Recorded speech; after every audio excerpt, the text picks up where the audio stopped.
juin 2009, le fameux projet de la Romaine. Le projet de la Romaine, ça va coûter 8,5 milliards avec et le barrage et les lignes de transmission. Qu'est-ce qu'on découvre en faisant des calculs? C'est que le prix qu'on va vendre l'électricité aux Américains, puis là, ils parlent de faire des contrats de 20 ans, va être en bas du prix que ça va nous coûter. C'est-à-dire qu'on va exporter à perte. Là, nous, ce qu'on dit, c'est, écoutez, tout ce qu'on voit là-dedans, quand on parle de développement des énergies vertes, devenir le leader mondial des énergies vertes, ça ne tient pas de nous.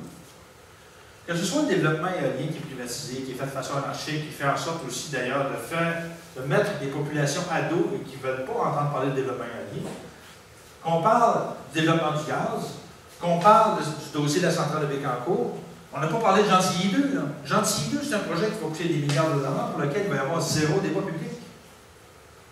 Ou qu'on parle de la toute dernière transaction, l'achat par Hydro-Québec d'Hydro Nouveau-Brunswick. Et il y a des gens qui se sont prononcés publiquement en faveur de cette transaction. La réalité, là, c'est que je ne peux pas vous dire si c'était une bonne ou une mauvaise transaction. Denis ne peut pas le dire et personne ne peut le dire. Pourquoi? Parce qu'on n'a pas les chiffres. Il y a une semaine et quelques, la Fédération professionnelle des journalistes du Québec a remis le prix Noirceur à Hydro-Québec. Ils ont remis ce prix-là pour une raison très simple, c'est qu'Hydro-Québec refuse de dévoiler des informations d'intérêt public très importantes aux journalistes. À tel point qu'il y a même une journaliste qui s'est fait saboter son enquête par Hydro-Québec dans son dos. Ils ont remis ce prix-là, c'est pas pour rien, c'est la première fois qu'on remet un prix à la FPJQ de ce type-là, et on l'a donné à Hydro-Québec. Ce que j'ai trouvé extraordinaire de la part des médias, c'est que quand l'annonce a été faite par le gouvernement de Jean Charest et les Thierry Vandal, les gens d'Hydro-Québec, pour dire que ça va être une extraordinaire transaction, j'ai l'impression que les journalistes ont été complètement hypnotisés par le spin des médias. Tu disais, attends un peu, vous chialez contre le fait qu'Hydro-Québec ne donne pas les informations, vous regardez une conférence de presse, vous regardez leurs chiffres, vous ne faites pas de contre-expertise, puis vous dites que c'est bon. C'est n'importe quoi. C'est n'importe quoi. Je vais juste vous donner un exemple. Il est dit que dans la stratégie, dans la transaction qu'il va y avoir entre Hydro-Québec et Hydro-Nouveau-Brunswick, pendant les 5 prochaines années, on va donner aux entreprises du Nouveau-Brunswick ce qu'on appelle le tarif L, un tarif d'électricité qui tourne autour de 310 kWh. Pourquoi est-ce qu'on a fait le tarif L au Québec? Favoriser l'industrie ici. C'est-à-dire qu'on faisait ça en bas de notre coûtant pour que des entreprises viennent s'installer ici pour créer des jobs ici. Là, tout à coup, on a des nouveaux projets à 10 et 12 cents du kWh. Les nouveaux projets, c'est ça qui va nous coûter. Et on va vendre l'électricité à ces entreprises-là au Nouveau-Brunswick à 3 cents du kWh. Qui va payer la différence? Toi puis moi. C'est nous autres. Mais là, pas pour créer des jobs au Québec, pour créer des jobs au Nouveau-Brunswick. Est-ce qu'il y a quelqu'un qui a pensé à ça? C'est le genre de choses sur lesquelles nous, on veut prendre le temps qu'il y ait des discussions. Dans le cadre de la tournée que je fais ici et qu'on va faire des gens de la MCN 21, c'est très simple. Ce qu'on dit, c'est que le Québec a un potentiel extraordinaire pour se débarrasser de cette dépendance aux énergies fossiles. Présentement, le gouvernement du Québec est le seul gouvernement, c'est-à-dire, le Parti libéral du Québec est le seul parti politique provincial qui ne veut pas entendre parler de ça. Parce que les péquistes s'y sont intéressés, Québec solidaire s'y est intéressé, le Parti vert s'y est intéressé, même l'ADQ s'y est intéressé. L'idée d'indépendance énergétique, pour tous les gens, c'est une évidence. Je rencontre des gens du milieu des ingénieurs, du milieu financier, du milieu coopératif, du milieu étudiant, du milieu politique, du milieu scientifique. Les gens disent, ben oui, c'est ça l'affaire. En Suède, ils ont mis sur pied un plan qui s'appelle Oil Commission 2020. Les autres, leur plan initial, c'est qu'en 2020, ils s'étaient débarrassés de leur dépendance aux énergies fossiles.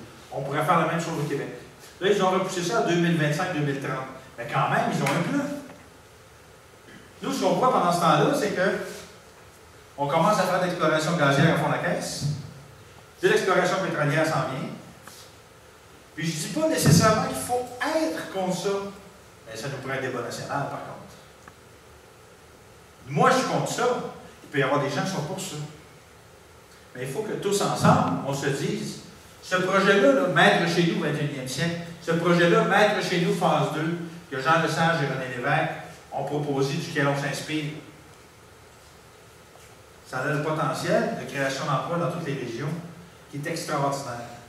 Une région peut développer son énergie éolienne, d'autres, l'énergie solaire. la biomasse, biogaz à partir des résidus forestiers, des résidus agricoles. On a tout ce potentiel-là. Dans le livre, on l'explique très bien. Pourquoi ne pas faire ça? Ça pourrait créer à la fois des jobs qu'on appelle indélocalisables, et ça, c'est une chose qui est extraordinaire. Les industries, pour la plupart, vont s'en aller dans des pays du tiers-monde. Mais tu ne peux pas déménager une éolienne en Chine parce que c'est moins cher et qu'ils vendent là-bas. Tu ne peux pas déménager un train là-bas. C'est des jobs qui sont indélocalisables. Ça, c'est la clé.